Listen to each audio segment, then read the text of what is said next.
Patok sa mga turista ang ilang pasyalan sa Siquijor. Yan ang sentro ng balita ni Renz Mayag.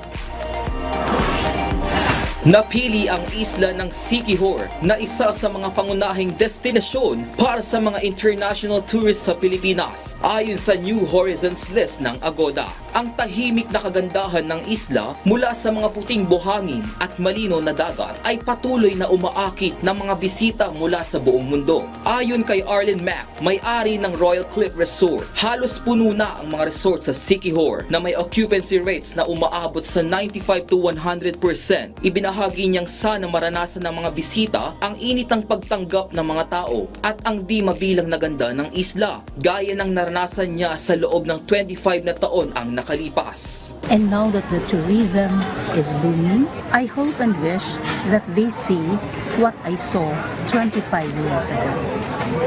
The friendliness of the people, the honesty in their faces, and as well as our top tourist destinations in the island. And I hope that they will see really the real Siquijornons and the real island itself. Para kay Yong Ningguang, isang free diver mula sa Korea, ang Siquijor ay isang paraiso na nais niyang balikan. I love the sea, the animals, and the nature here. Sabi niya, patunay ng lalim ng koneksyon na nabuo sa pagitan ng turista at ng isla. Hello, Siquijor. My name is Young Nim Kwon. I'm from Korea. I'm free diver, so I like sea and many sea animals. Many sea natures in Philippines and Siquijor. So, 그래서.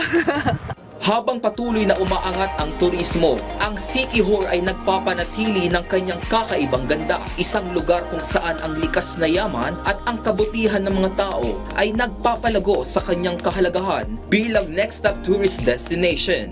Renz Mayag, para sa Pambansang TV sa Bagong Pilipinas.